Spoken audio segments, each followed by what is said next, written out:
Welcome to Wayne's Golf Carts. Today I'm going to show you just the three different styles of club car chargers. These are the three types they're all 48 volt. This was the original Powerdrive. Some people call it Powerdrive 1, but it's just a Powerdrive. Then they came out with Powerdrive 2. Then they went to Powerdrive 3. And then in 2013, I believe, they went to a whole different system. But this is the majority of the chargers you see. You can see the different size, how huge this first one is. It got smaller when they went to 2, went to 3, got a little bit bigger. The difference in these is how much amperage they put out. This one puts out 17 amps, a lot of amps. This one they went down to 13.5 amps, this one to 14.5 amps. You can use any of these chargers on any club car 48 volt that has this configuration. They will, when I say you can use them, they'll all come on. It's not optimal, like for instance this one should only be used on the DS's mainly. The 17 amp output was designed for the DS's, and those stopped like in 2010. Then they came out with the Powerdrive 2, which is okay, but they had issues with these not fully charging the batteries, so they went to this one, the Powerdrive 3. While we're talking about it, one issue you're going to find, if you have a Powerdrive 3, you're going to notice it gets really hot to the touch, to the point where you're going to be worried it's going to start a fire. That's absolutely normal, believe it or not. Club Car came out with a service bulletin telling for the dealers that is natural, don't worry about it, but a lot of people freak out a little bit and ask me about that. So that's the three different types. Again, they'll all work. They have different parts in them. Here's my spray that we're going to talk about someday. Let me show you, I went ahead and opened this one just so I can show you some of the insides and parts. Again, this is the one. So let me turn it down. If you can see in here, this right here is the breaker. This part is the circuit breaker. This part is the relay. This is the ammeter. This is the fuse. And this over here is the heat sink.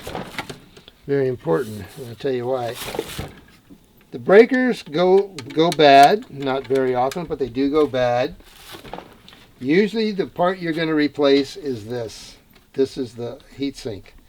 The relay would be the second most common part to go out.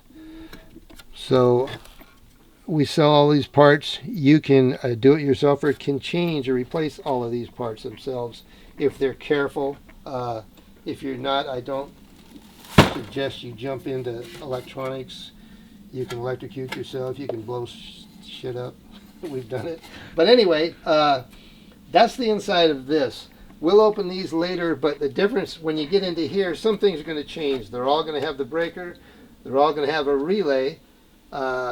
This one, they incorporated the relay into a circuit board, so that's a little different. The meter has changed. Remember I said this was 17 amps, so they have a 20 amp meter. These, they got 15 amp meters. These are the same meter, but they put out less amps, so the meter's different. They go, once you get into this Powerdrive 3, they've actually changed this. They've gone to 2 of these instead of 1. So that's kind of just a little rundown on these chargers. Just wanted to educate you or show you the difference in them. And they're all repairable. These things will last for years and years and years. Very rarely will this transformer ever go out unless somehow it's short-circuited, and that's probably by the user somehow messing around. But if this thing goes bad, throw the charger away. It's no good. This costs as much as this, so they very rarely go bad, so I wouldn't worry about that. But most calls I get are from people that say, I need a new charger. It's not charging my batteries. And it's very rarely the charger. when they say it's not charging my batteries, almost always the problem is in their batteries. It's not this. These need a certain minimum amount of voltage before they'll turn on. I think it's like 34, 38 volts.